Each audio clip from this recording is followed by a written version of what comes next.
Merci, chers collègues. La parole est maintenant à Madame Brigitte Deveza, qui arrive plus essoufflée. Ça y est, c'est bon. Elle vient juste d'arriver J'ai repris mon de souffle, Marseille. Président. À vous, Cher Président, Madame la Ministre, chers collègues. Alors, la dernière convention d'objectifs et de gestion, la COG, de la Caisse autonome nationale de sécurité sociale dans les mines, la CAN et la SSM, est arrivée à échéance le 31 décembre 2024, sans qu'aucune nouvelle convention née à ce jour ait été engagée ou annoncée. L'absence actuelle de convention crée un climat d'incertitude particulièrement préoccupant dans les anciens bassins miniers où la CAN Féléris assure une mission de service public de santé absolument irremplaçable. Cette vacance compromet les coopérations avec la Caisse nationale d'assurance maladie, bloque les investissements et évidemment freine les actions en matière de prévention et de santé médico-sociale, et elle accentue également les difficultés de recrutement dans les territoires déjà fragiles. Je relais donc à ce titre l'inquiétude exprimée par le syndicat CGT des mineurs que j'ai rencontré récemment, qui rappelle le rôle historique et solidaire de ce régime hérité d'un modèle fondé sur la solidarité ouvrière. Ce régime ne saurait être abandonné par défaut d'initiative. Je souhaite donc savoir si le gouvernement, Madame la Ministre, entend autoriser dans les meilleurs délais l'élaboration et la signature d'une nouvelle convention d'objectifs et de gestion pour la CAN SSM pour la période 25-28 afin de garantir la continuité et la qualité des soins rendus aux assurés des anciens bassins miniers. Je vous remercie.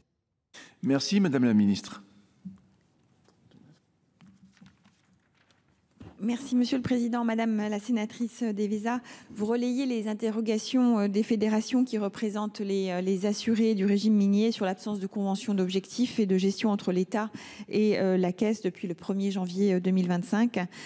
Nous savons que cette situation peut susciter des inquiétudes et je veux vous rassurer. Vous dire que fin 2024, les services du ministère ont indiqué au conseil d'administration de la Caisse des mines qu'il serait négocié une nouvelle convention. De premiers échanges sont intervenus entre services, ils se poursuivent et il n'est pas inhabituel que les négociations se prolongent. Cette situation s'était déjà produite pour la Caisse en 2021. Un projet de convention entre l'État et la Caisse autonome nationale de sécurité sociale dans les mines pour la période 2025-2027 devrait être soumis au conseil d'administration de la Caisse en fin d'année.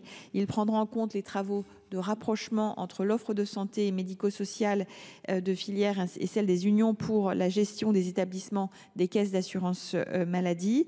Et je veux vous rassurer, cette situation est temporaire.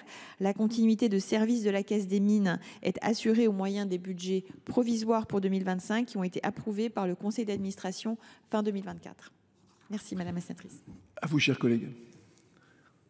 Madame la Ministre, je tenais à vous remercier. Vous nous rassurez, en tous les cas, vous me rassurez et je transmettrai évidemment les informations.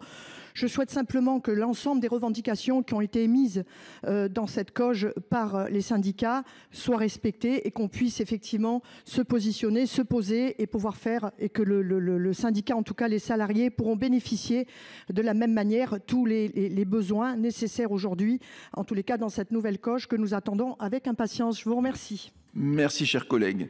La parole est maintenant à